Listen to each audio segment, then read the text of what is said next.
Bien, bonjour La Réunion, bonjour à tous. D'abord, merci aux organisateurs, la Technopole de La Réunion et le réseau Aide Océan Indien.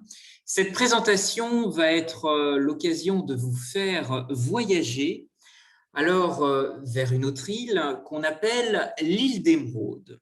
L'île d'Émeraude, c'est l'Irlande. L'Irlande qui est dans l'Union européenne, dans la zone euro, et qui pourrait certainement inspirer un modèle de banque participative portée par des jeunes et pour des jeunes. Et c'est l'occasion d'en débattre aujourd'hui sur le sol réunionnais. L'Irlande est une diaspora et la présentation va aussi être déclinée en anglais pour les îles anglophones de l'océan Indien.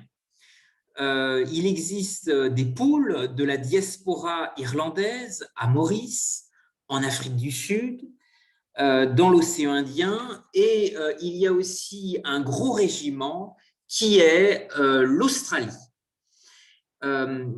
Et les slides vont justement être déclinés en anglais pour réfléchir au rôle de carrefour que la Réunion pourrait jouer dans l'océan Indien. Alors, pour introduire ce sujet, il existe une plateforme exceptionnelle qui est Réunionnais du Monde. C'est un élément intéressant parce que, comme je vous l'indiquais, l'Irlande a aussi une diaspora. Vous savez par exemple que la communauté irlandaise de New York, qui est une communauté d'investisseurs, elle a joué un rôle très important pour attirer des investisseurs très importants, le siège européen de Google à Dublin, des acteurs nord-américains dans les biotech, dans l'aéronautique, dans les fintech également.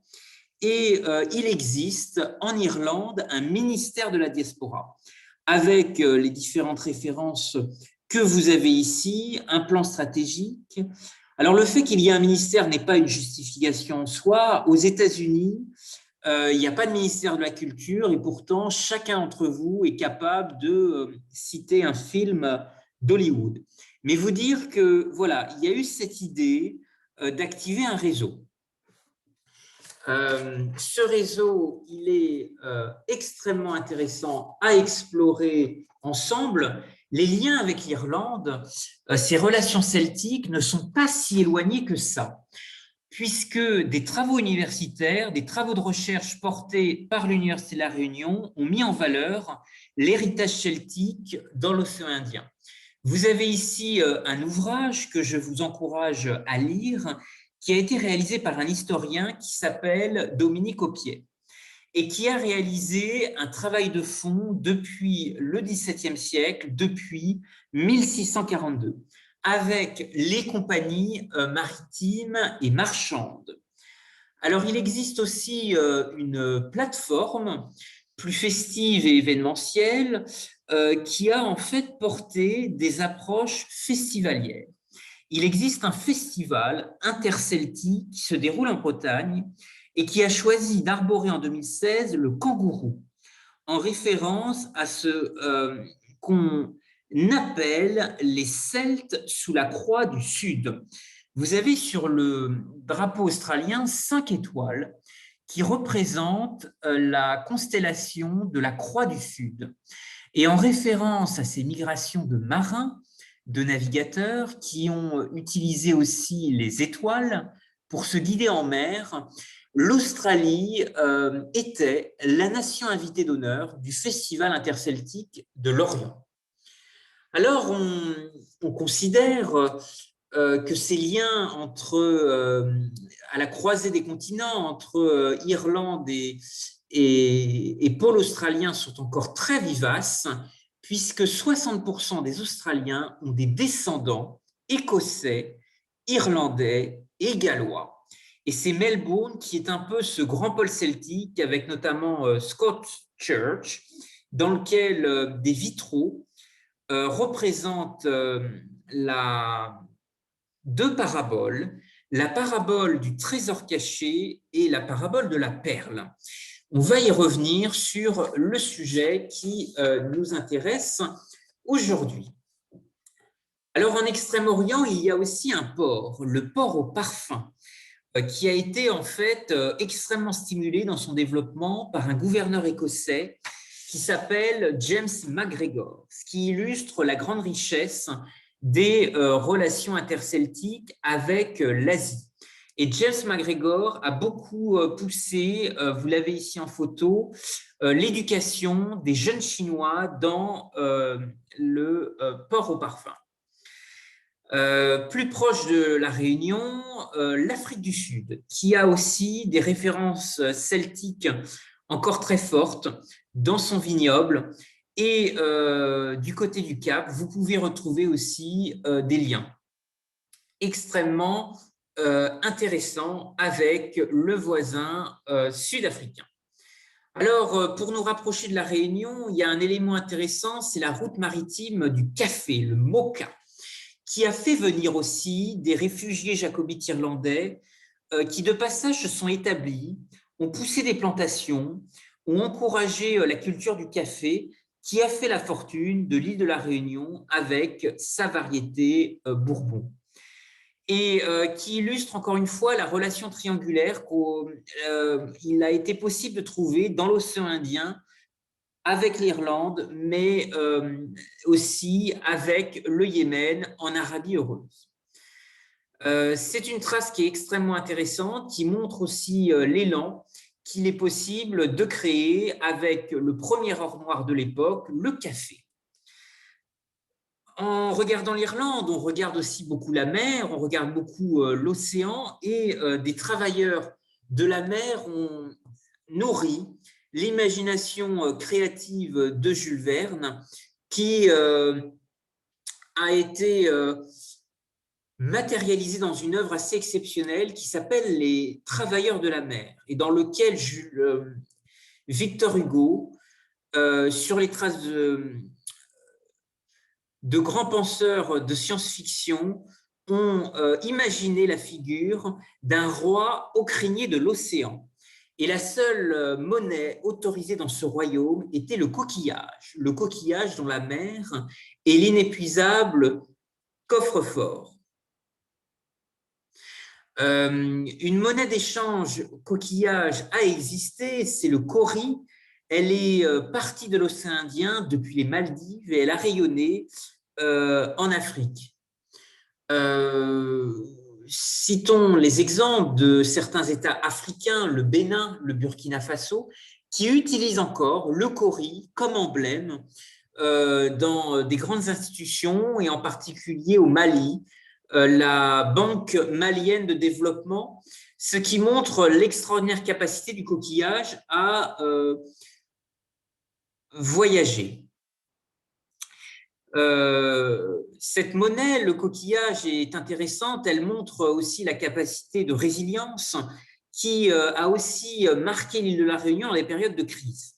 En 1940, il y a eu aussi une contribution de réseau extrêmement forte pour bâtir, aux côtés du général de Gaulle à Londres, la Free French Banking, qui a été une banque d'une audace incroyable dans l'ombre de Jean Monnet, le fondateur de l'euro, et qui a fonctionné grâce à l'aide de nombreuses îles qui ont transporté du courrier, qui ont apporté des fonds, qui ont aussi permis de rassembler des dons du monde entier, ce qui montre encore une fois l'extraordinaire inventivité qu'il a été possible de développer dans les îles de l'océan Indien reliées avec le reste du monde. Un autre carrefour qui a été aussi extrêmement novateur, c'est Venise. Alors Venise, sur les traces de Marco Polo, a été en fait la première place à partager des risques, notamment dans l'échange de parts dans des navires. Et pour stimuler le grand commerce mondial, les galères étaient notamment divisées dans des investissements en carats et ensuite mises aux enchères. Et ceci a entraîné un développement exponentiel de Venise et de son arsenal. Alors Venise a beaucoup ouvert en fait en métropole les liens, les relations avec le commerce du Levant, les comptoirs de l'Empire ottoman. Et il y a eu une relation qu'on a un peu oubliée avec l'Irlande, c'est qu'en fait des cargaisons humanitaires ont été envoyées par le sultan à destination des différents ports irlandais qui étaient frappés par la grande famine. Et ça montre l'extraordinaire source d'innovation que représente la mer et l'incroyable audace qui a permis de relier l'Irlande et les comptoirs de la sublime porte. Alors aujourd'hui, des institutions multilatérales, le FMI depuis 2016, relance un peu ces sujets, s'interroge aussi sur de nouveaux vecteurs qui peuvent, à ce titre, être portés par l'impact profond que représentent les technologies blockchain sur l'économie mondiale. Et c'est en particulier Christine Lagarde qui, à l'époque, avait justement présenté une étude qui avait été poussée dans ce sens par ses services. Alors, rapprochons-nous un peu de l'Irlande. L'actualité irlandaise a été aussi bousculée intelligemment par une tribune, celle d'un diplomate qui est Jean-Yves Le Drian, et qui a porté une campagne en Irlande pour justement proposer un plaidoyer qui s'appelle « France, your closest EU neighbor », France, votre voisin le plus proche.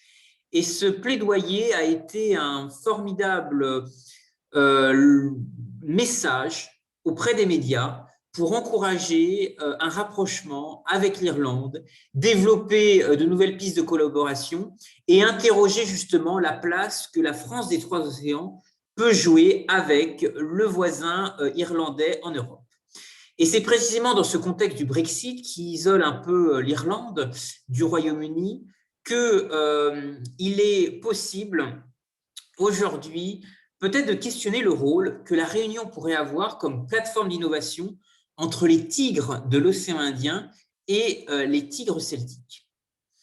Alors, précisément, j'ai préparé cette conférence en voulant apporter un peu le regard d'un expatrié et en ayant pu rencontrer beaucoup de représentants de la diaspora irlandaise dans les pays du Golfe, mais aussi en Extrême-Orient, extrêmement actifs dans des compagnies aériennes qui développent aussi énormément d'activités en finance, dans le commerce, dans les médias, et qui justement constituent vraiment le levier d'une diaspora à fédérer et qui serait peut-être une source d'inspiration pour la stratégie d'alliance et de regroupement autour de Réunionnais du monde.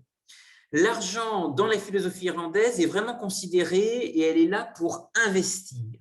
Elle est là pour investir et pour créer. C'est une forme d'énergie universelle qui permet de faire bouger les affaires et qui permet de transformer les visions en réalité. Alors, après ces éléments historiques sur les chemins de mémoire extrêmement riches des réseaux celtiques dans l'océan Indien, je vous propose de regarder ensemble qu'est-ce qu'une Newsbank. Est-ce un petit coin d'Irlande à La Réunion?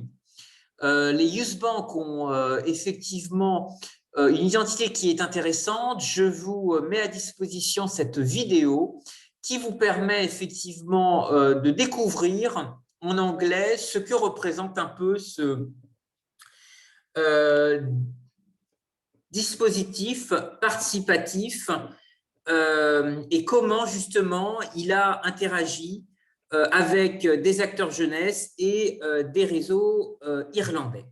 Vous pouvez retrouver assez facilement sur YouTube ce contenu vidéo et l'ensemble des planches de cette conférence sera remise à l'ensemble des participants. Vous pourrez y retrouver notamment les différentes références.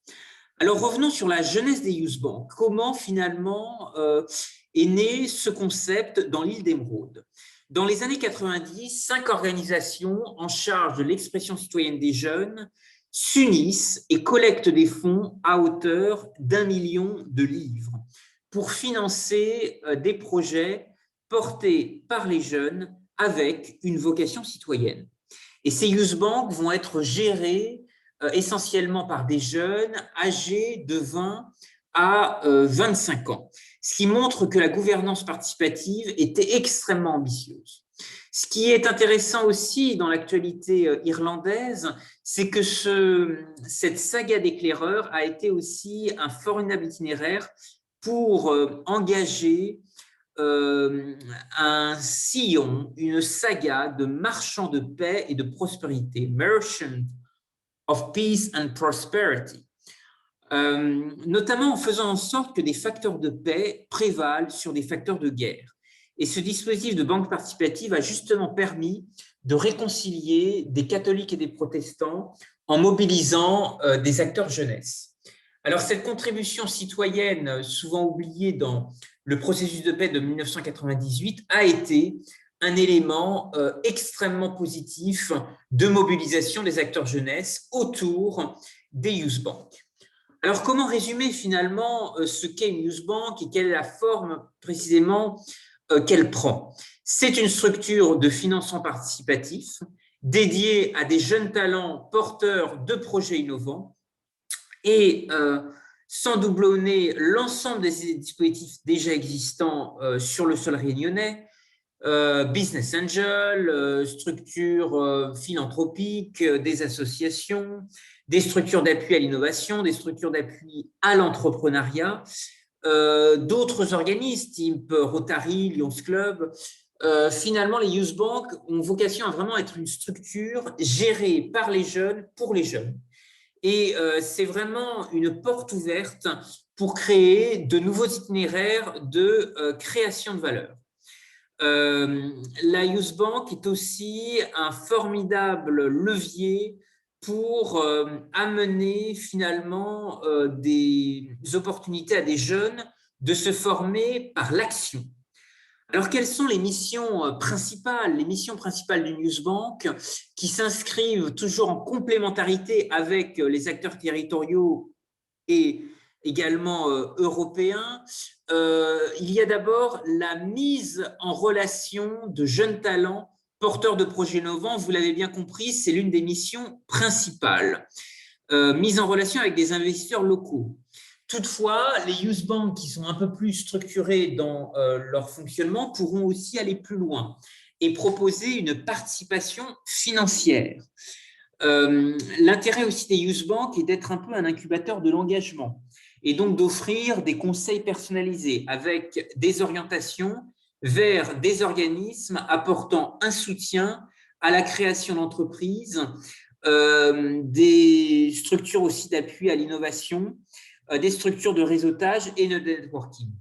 Et sur ce point, la Youth Bank se veut davantage être un lieu de ressources qu'un fournisseur de ses conseils ou de ses aides, car les dispositifs d'appui sont déjà nombreux, sont extrêmement pléthoriques et il y a déjà beaucoup d'acteurs sur le sol réunionnais. Une autre dimension et une autre dynamique, c'est aussi de proposer justement le développement d'actions de sensibilisation auprès des lycées, auprès des centres de formation et d'ouvrir peut-être un peu le prisme vers les universités. Alors, ce qui est assez intéressant, c'est que dans le sillage du financement par la foule que vous connaissez sans doute, les structures de crowdfunding ont aussi conduit un peu des études sociologiques pour connaître comment fonctionnaient finalement leurs utilisateurs. Ce qu'il en est ressorti, c'est que 39% des crowdfunders se disaient intéressés pour aider un projet, alors pas seulement financièrement, mais aller beaucoup plus loin, notamment y participer en termes de conseils. Et la préférence allait justement en direction de start-up en création. Ce qui montre justement peut-être l'intérêt de développer pas seulement du mécénat financier, mais du mécénat de compétences et de voir ensemble comment effectivement mettre en connexion les bons réseaux. D'autres chiffres qui sont extrêmement intéressants sur les leviers de l'entrepreneuriat des jeunes réunionnais, ce sont des chiffres de l'INSEE. On considère que 50 à 60% des jeunes réunionnais ont l'intention de créer une entreprise. C'est un chiffre qui est énorme, mais pourtant, il faut aussi identifier certains freins. Et parmi les trois principaux, il y a notamment tout d'abord un essoufflement, un manque de dynamisme des jeunes qui est ressenti vis-à-vis des circuits bancaires classiques. Un autre élément, c'est aussi finalement le manque de transition expérientielle entre l'adolescence, la période de fin d'études et l'âge adulte, qui effectivement est un moment de passage où beaucoup de jeunes s'interrogent sur leurs perspectives de carrière et d'évolution. Et là, c'est un moment où effectivement beaucoup de questionnements se posent. Et enfin, comme principal handicap, le manque de moyens financiers à la concrétisation d'un projet de création. Alors, dans le contexte sanitaire actuel, beaucoup de nouveaux défis aussi rythment un peu la création de valeur autour du monde associatif, autour du monde entrepreneurial. C'est le e-commerce, c'est de nouveaux leviers, de nouveaux réseaux qui peuvent aussi se mettre, de nouvelles dynamiques collaboratives qui peuvent aujourd'hui se créer avec la révolution numérique. Le phénomène des startups aussi qui insuffle effectivement des paradigmes nouveaux. Et ce rapport au risque change et il est extrêmement positif avec l'île de la Réunion et sa grande capacité de résilience et d'innovation avec l'ensemble de ses communautés. Les youth banks, pour bien comprendre comment elles fonctionnent, ont aussi des golden rules. Ces règles d'or sont extrêmement importantes parce qu'elles permettent aussi à des jeunes d'être extrêmement autonomes et d'être les acteurs. Même si des coachs, des tuteurs, des mentors et même des parrains peuvent tout à fait servir d'appui et être des leviers, des réseaux pour jouer un rôle, mais sans jamais influencer les acteurs jeunesse dans cette voie. Alors, comment l'architecture des youth banks a aussi pu essaimer à la fois au Royaume-Uni et en Irlande? L'Irlande du Nord, à Belfast, a fait naître un réseau international et a aussi poussé beaucoup de structures à se développer. Il y a des confédérations irlandaises des youth banks qui ont structuré le réseau dans les îles. Et puis, plus largement, une confédération des youth banks en Écosse s'est aussi constituée sur le même modèle, en Angleterre, et progressivement, ce modèle s'est aussi copié sur d'autres territoires, y compris en Eurasie, en Azerbaïdjan, et plus proche de la Réunion, en Afrique du Sud. Ce qui montre l'importance de ces confédérations qui peuvent certainement être des structures relais, des supports, à la fois pour gérer des relations institutionnelles, à la fois pour conduire aussi peut-être des stratégies de cofinancement, aider les jeunes à véritablement bénéficier d'une structure de support qui facilite la mise en place, qui organise le partenariat et qui, bien sûr, fait peut-être le lien avec les pouvoirs publics, les collectivités, les acteurs territoriaux. On a dans ce dispositif, dans cette alchimie inédite, beaucoup à apprendre du modèle irlandais, mais aussi peut-être beaucoup d'imagination à nourrir. Et c'est peut-être le sens qui guide ma démarche d'écriture que j'ai voulu animer à travers un petit ouvrage. Il y a quelques années, j'ai invité le fondateur irlandais des Youth Bank à Paris. Il est venu présenter en anglais sa vision et j'ai voulu retranscrire par écrit la façon dont finalement une version francophone pourrait peut-être voir le jour.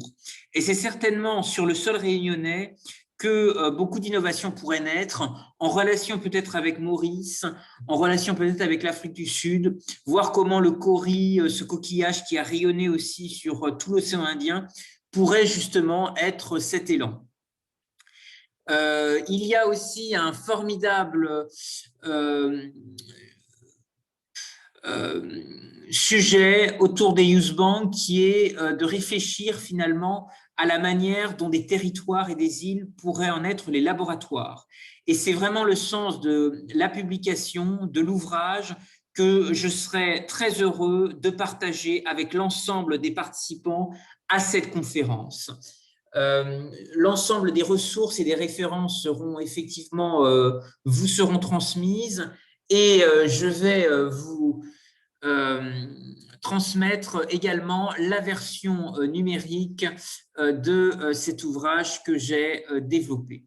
L'intérêt pour la Réunion et pour sa prospective futuriste est peut-être de se nourrir de ce débat des Youth Bank et de porter ensemble l'écrin ou le prisme finalement d'un laboratoire d'idées qui pourrait voir le jour parce qu'il y a certainement beaucoup de complémentarité à trouver avec des acteurs déjà présents sur le territoire. C'est pourquoi ce rôle de laboratoire d'idées mériterait d'être encouragé par la jeunesse, par les acteurs associatifs, les jeunes leaders réunionnais qui sont désireux, jeunes actifs, jeunes diplômés, d'être les ambassadeurs de leur île et d'apporter une contribution au développement futur. Je me permets à ce titre de souligner une voie alternative pour le financement des associations et des startups qui est le modèle Media for Equity. Media for Equity, c'est un fonctionnement qui consiste à offrir des espaces publicitaires sur l'espace public à des startups, des acteurs associatifs qui ont besoin de faire connaître des innovations, des projets et de capter des partenaires, des utilisateurs, des clients. Et peut-être que cette voie, justement, Media for Equity, pourrait être un formidable élément de réappropriation de l'espace public pour les jeunes réunionnais qui voudraient justement développer des projets. En métropole, il y a notamment JC Decaux qui a été assez pionnier et porteur là-dedans. Il y a aussi beaucoup d'acteurs qui étaient plutôt dans le domaine des aéroportuaires. Et peut-être que sur le sillage des temps pionniers de Roland-Garros, on pourrait peut-être relancer justement ce patrimoine publicitaire parce que les temps pionniers de l'aviation ont aussi fonctionné grâce justement à des messages extrêmement forts dans l'espace public pour inviter à la curiosité, à l'imagination et à croire en l'innovation et réduire finalement cette aversion au risque. Ce qui est vraiment la philosophie des Youth Bank, et nous avons créé des outils numériques pour poursuivre le débat ensemble. Il y a un compte Instagram, une page Twitter et une page Facebook qui s'appelle Youth Bank France et qui est là vraiment pour justement nourrir le débat, vous permettre d'être informé des prochains événements, des prochaines rencontres qui seront organisées dans d'autres îles et dans d'autres territoires. Il y a certainement beaucoup d'imagination et beaucoup de co-création à bâtir ensemble. Et si vous êtes intéressé par ce sujet, je voudrais vous remercier pour votre attention, remercier la Technopole et le réseau Aide Océan Indien pour avoir accepté ce pari. Je vous propose d'ouvrir les questions. Si vous avez des réactions, il y a une bulle de discussion dans laquelle vous pouvez réagir et participer au débat. Merci à tous, merci pour votre attention et je vous remercie pour votre intérêt pour ce sujet.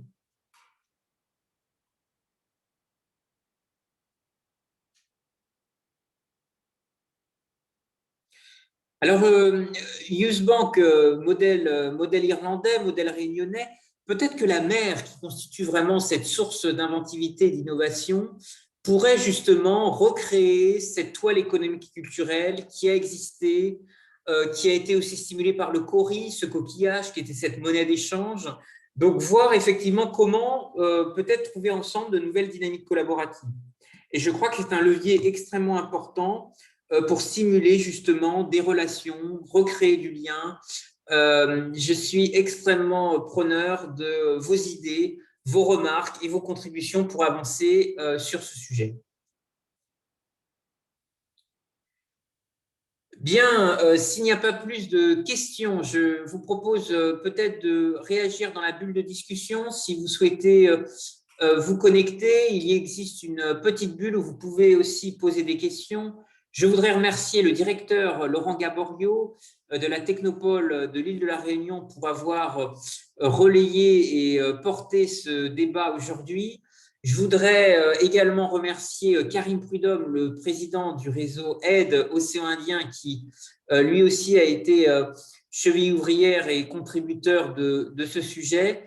Merci à tous et encore une fois, très heureux d'avoir participé à ce débat avec vous tous. Si vous avez des questions, vous pouvez retrouver l'ensemble des outils numériques. La conférence est enregistrée et elle sera restituée sur les réseaux sociaux, sur YouTube, si vous souhaitez vous réapproprier le sujet. Il existe aussi de nombreux liens qui permettent de découvrir en anglais le fonctionnement des youth banks, mais le débat francophone est largement ouvert et il y a un rôle de trait d'union à imaginer avec l'océan Indien et bien entendu avec nos partenaires africains et également asiatiques. Je voudrais vous remercier pour votre attention et je vous souhaite une très très bonne journée. À bientôt, au revoir.